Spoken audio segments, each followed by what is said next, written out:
अध्यात्म विज्ञान कोई धर्म या संप्रदाय नहीं है, ये स्पिरिचुअल साइंस है जो कुदरत के कानून पर आधारित है। ये विज्ञान पूरे ब्रह्मांड के सभी रहस्यों को उजागर करता है और जीवन के सभी पहलुओं को समझने के लिए एक नई दृष्टि देता है।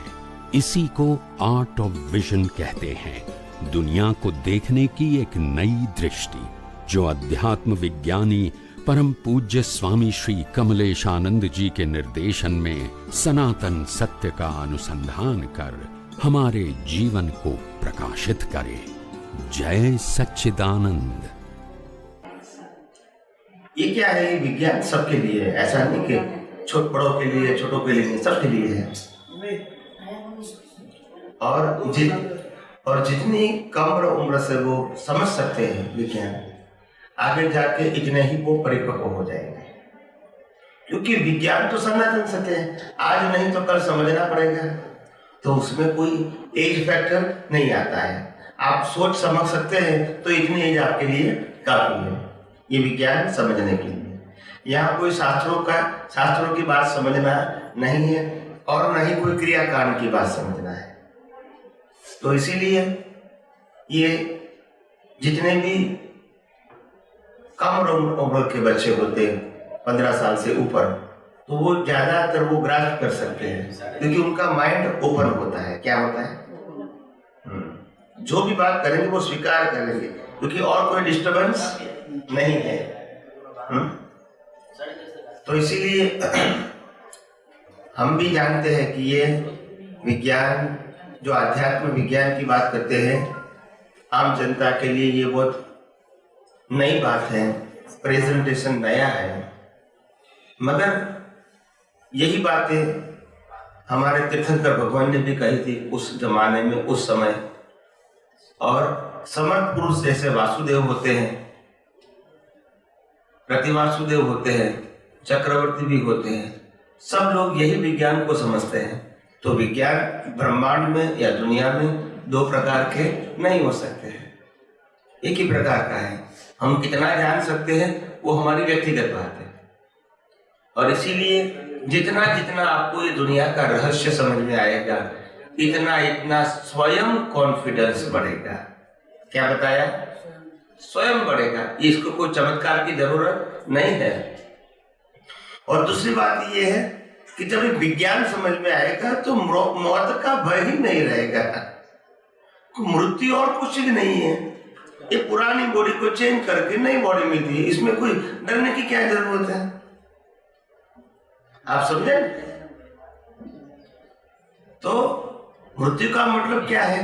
कई लोग मेरे को बोलते हैं कि स्वामी जी अभी कोरोना चल रहा है, तो एक महात्मा ने बंबई से मेरे को फोन किया कि स्वामी जी, उनकी उम्र थी 75 जैसी होगी अराउंड। तो उन्होंने मेरे को फोन किया कि जून जुलाई महीने में 2020 की बात करता हूँ। तो बोला स्वामी जी मेरे को बहुत डर लगता है, कोरोना हुआ है।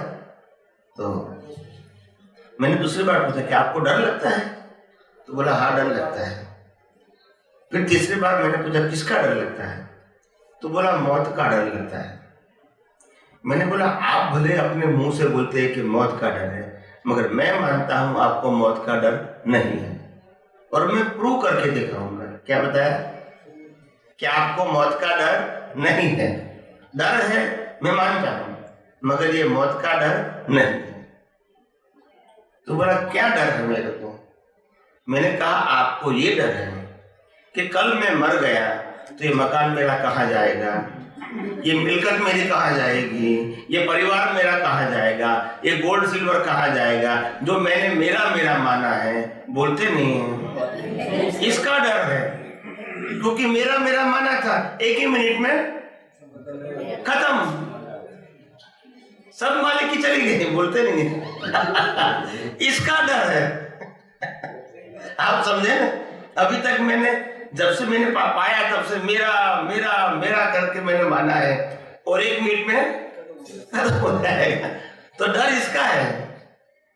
और ये जब आध्यात्म विज्ञान समझेंगे तो ये भी नहीं रहेगा, क्योंकि आप आपके जीवन की हर अवस्थाएं और मन वचन काया को भी कुदरती रचना के रूप में देखते हैं, तो वो भी डर नहीं रहेगा, क्योंकि ये पूरी सृष्टि कुदरत की थी, है और रहेगी, और उसमें तो कोई दो राय नहीं है।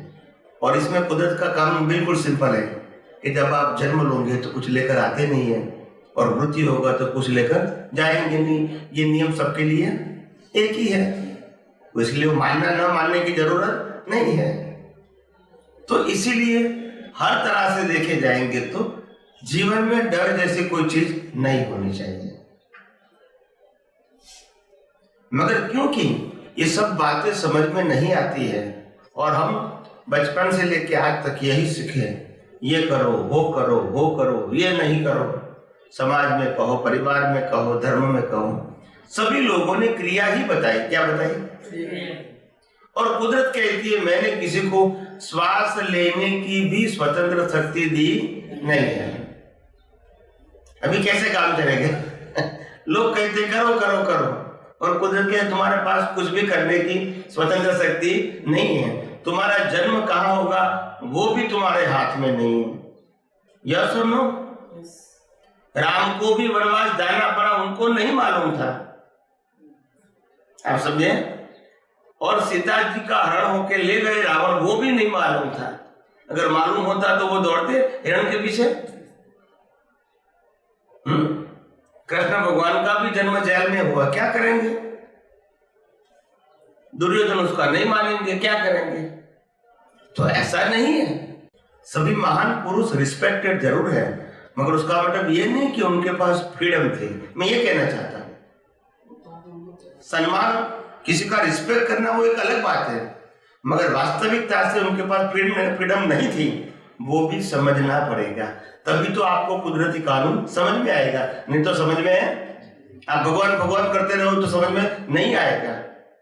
भगवान महावीर को भी दीक्षा लेनी थी, बड़े भाई भाभी ने मना कर दिया, नहीं ले सके। तो कुदरती कानून सबके लिए एक ही है। आप आपका जीवन आपकी मर्जी से नहीं जी सकोगे, आपके कर्मों के हिसाब के मुताबिक ही जीना पड़ेगा। तो उसमें कोई चॉइस नहीं है, आप समझे? और यही बात हमको समझना है। इसमें त्याग करने की बात कहाँ है? त्याग करने की बात कहाँ है? बदलने की बात कहाँ है? जो भी संजोग आता है उनको स्वीकार करो, और यही आपका हिसाब है। जब मैंने कोई सौदा किया, एक मकान ले लिया और 25 लाख का ले लिया, और 1 साल के बाद 50 लाख हो गया, तो मैं गर्व करूंगा, देखो मैंने कैसा सौदा किया। मगर 25 लाख का 15 लाख हो गया होगा तो क्या करे? आप समझे ना? सब सत्यानाश हो गया हमारा। कितनी मेहनत से मैंने पैसा इकट्ठा किया था, लगाया उसमें, चले गए। तो दोनों को एक्सेप्ट करना चाहिए, यही तो कर्मों का खेल है। जब तुम मर जाओगे तो कुछ ले जाने वाले नहीं है, तो इतना टेंशन क्यों करते हैं? कई लोग कहते हैं कि लाइफ क्या है, मैंने बोला लाइफ तो जुगाड़ है। क्या है? कभी हार भी होगी, जीत भी होगी। ये कोई हमारा डिसीजन थोड़ी है, ये हमारे कर्मों के मुताबिक होने वाला है, उसमें हमारी पसंदगी। मगर हम हर परिस्थिति को स्वीकार करेंगे तो अंदर स्थिरता बनी रहेगी। नहीं स्वीकार करोगे तो बाहर भी अस्थिरता और अंदर भी अस्थिरता, बस यही बात है। इसमें बदलने की बात तो है ही नहीं। और जितने महान पुरुष हो गए, जिसको हम भगवान के रूप में मानते हैं, सर्वशक्तिमान के रूप में मानते हैं, सभी के पास यही ज्ञान था, तभी अंदर स्थिरता थी। बाहर तो हमारे से भी बहुत खराब हालत उनकी थी कर्मों की वजह से, मगर अंदर स्थिरता थी, क्योंकि हर परिस्थिति को उन्होंने स्वीकार किया। किसी को ब्लेम क्लेम नहीं किया कि ऐसा क्यों हुआ, ऐसा क्यों हुआ। हर परिस्थितियों को स्वीकार किया, और तभी आज हम इसको महान पुरुष के रूप में मानते हैं या तो स्वीकार करते हैं। ऐसे कोई महान नहीं बनते हैं। हर व्यक्तियों को यही विज्ञान से अज्ञान मिटा के परिस्थितियों को बिना राग द्वेष स्वीकारना ही पड़ेगा, अपने खुद के विकास के लिए, डेवलपमेंट के लिए। और कोई चमत्कारिक रास्ता नहीं है। आखिर ये विज्ञान समझना नहीं पड़ेगा सबको। मैंने कहा करीब 2600 साल से, लास्ट 2600 आफ्टर निर्वाण ऑफ लॉर्ड महावीर के निर्वाण के बाद किसी ने विज्ञान को विज्ञान के रूप में बताने की कोशिश ही नहीं किया।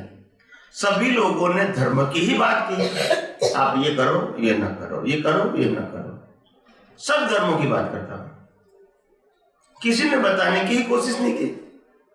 और इसलिए लोगों को विज्ञान समझ में आया ही नहीं, सब क्रियाकांड में ही डूबे रहे, मंदिर में, संस्था में, क्रियाकांड में, प्रसंगों में डूबे रहे। आखिर सनातन सत्य क्या था वो तो समझ में आया ही नहीं, और ना किसी ने समझाने की कोशिश किया। तो जब मैं इस विश्व के सामने जब विज्ञान की बात करूंगा तो थोड़ा लोगों को स्वीकार करने में समय तो लगेगा, और उसमें मेरी स्थिरता बनी हुई है। जहां तक स्वीकार नहीं होता है वहां तक मैं हिलने वाला नहीं हूं, आप समझे ना। मगर मैं हर तरह अपनी क्षमता के मुताबिक कोशिश करता रहूंगा। और मैं मानता हूं कि राम और कृष्ण को भी अपने जीवन दरमियान 25 व्यक्तियों के सामने कभी प्रवचन नहीं किया था, मगर आज लाखों करोड़ लोग उनको मानते हैं। तो उनकी बात में पावर होगा तो आज नहीं तो कल मानेंगे, तो मेरी बात में पावर होगा तो आज नहीं तो कल मानेंगे। मेरी बात तो माननी ही नहीं है, तो सनातन सत्य की बात है बस। तो इसीलिए हम हर समय प्रयास करते रहते, क्या करते हैं, बस कॉन्फिडेंस के साथ। और हर सुबह होती है मैं वही आत्मविश्वास के साथ तैयार होकर आता हूँ। मेरे को ये समझ में नहीं आता है कौन समझेगा कौन नहीं समझेगा, कौन मानेगा कौन नहीं मानेगा, ये मेरा सब्जेक्ट नहीं है। मगर मैं तैयार होकर आता हूँ और हर बातें करता हूँ तो आत्मविश्वास के साथ करूंगा, ये मेरी फर्ज है। जैसे हम दुकान में जाते हैं हर रोज कितना फ्रेश होकर जाते हैं कि आज कोई अच्छे कस्टमर आएंगे, बड़े कस्टमर आएंगे, बोले कल तो थक गए थे फिर आज फ्रेश होके आए, फिर रात को सो जाएंगे फिर फ्रेश होके आए। जैसे बिजनेस में करते हैं ऐसा मेरा ये बिजनेस है लोगों को ज्ञान देना, मार्गदर्शन देना, सही रास्ता बताना, ये मेरा बिजनेस है।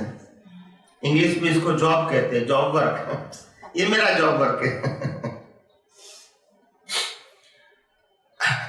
अभी जिसको प्रश्न करना है कर सकते हैं।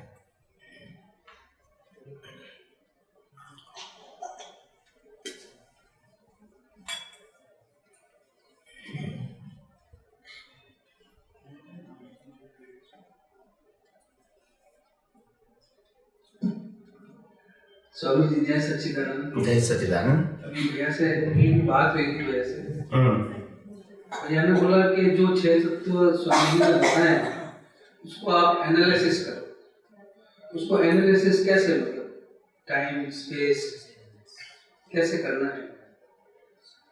ये 6 तत्वों की बात तो हाई लेवल की है, मगर हम इसको आप समझ सकते हैं और अवस्था में हम इसको ऑब्जर्व भी कर सकते हैं। ऐसा नहीं कि नहीं कर सकते, भले ही कंटिन्यूस रहे या न रहे, मगर आज भी हम इसको हर अवस्था में इसको अगर समझने की कोशिश करें तो समझ सकते हैं कि ये अवस्था 6 तत्वों से ही बनी हुई है।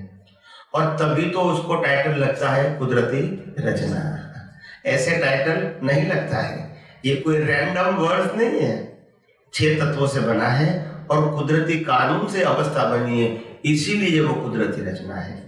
ये किसी की मर्जी से नहीं बना हुआ है।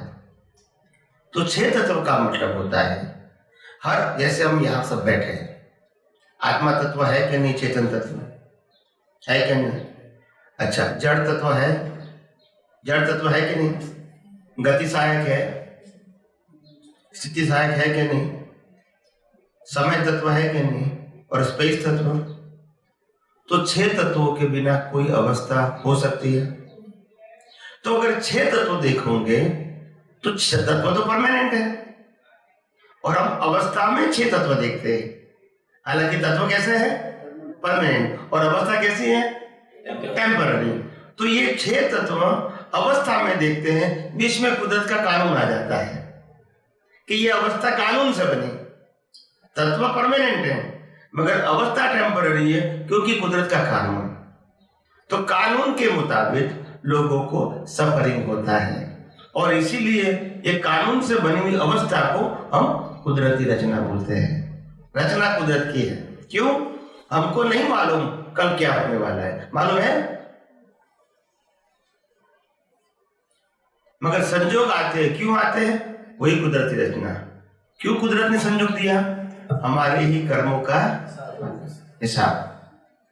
तो ये समझ में आता है, तो हम ज्यादातर लोगों के साथ जो कुछ व्यवहार करते हैं, तो गलत व्यवहार सही व्यवहार होता है, उनको उसको स्वीकार कर सकते हैं। जब इस प्रकार से देखोगे तो किसी के ऊपर बहुत राग, बहुत द्वेष नहीं होगा। जब इस प्रकार से एनालिसिस करोगे तो एकदम से हो जाएगा, ऐसा क्यों हुआ भाई, होता है ना एकदम। मगर इस प्रकार से देखने की कोशिश करोगे तो धीरे धीरे आपको समझ में आएगा कि जो हुआ वो ही होने वाला था। किसी के पास कोई फ्रीडम नहीं है। ये सब कुछ जो बनता है वो कुदरती कानून के मुताबिक, कुदरती रचना के मुताबिक और 6 तत्वों के सहयोग से ही बनता है, किसी की मर्जी से नहीं बनता है। तो ये बात स्वीकार हो गई, अपने आप संभव हो गया, फिर संभाव रखने की जरूरत नहीं है। ये देखोगे वही तो संभव हो गया है, इसमें और संभाव रखने की कोई आवश्यकता है कोई नहीं है। तो सारा हिसाब समझेंगे तभी संभव समझ आए अपने आप। हाँ, हम संभावना निकाल करने के लिए जाएंगे तो ऐसा निकाल नहीं होगा। ये हमारे मर्जी की बात थोड़ी है। संभाव वो एक प्रकार की भावना है। क्या है? एक प्रकार की दृष्टि है। संभाव वो क्रिया नहीं है, संभाव वो अवस्था नहीं है। संभाव हमारी दृष्टि है, संभाव हमारी भावना है, संभाव कोई क्रिया नहीं है। मगर आपने पहले से सुना है फाइलों का संभाव से निपटारा करना, तो यही लगा आपको कि हमको करना है, बस यही लोड हो गया। तो सोच गलत हो गई, तो फिर टेंशन होता है कि मेरे को झगड़ा नहीं करना था, क्यों हो गया, मैंने संभाव से निपटारा नहीं किया, ऐसा लगता है, मगर ऐसा नहीं है। तो विज्ञान समझोगे तब मालूम होगा कि संभाव्य निकाल वो थॉट, स्पीच और एक्शन नहीं है, ये विजन है और भावना है। इसे क्रिया, मन वचन काया से कोई मतलब नहीं है। हमारी दृष्टि से मतलब है, भावना से मतलब है। समझ में आया?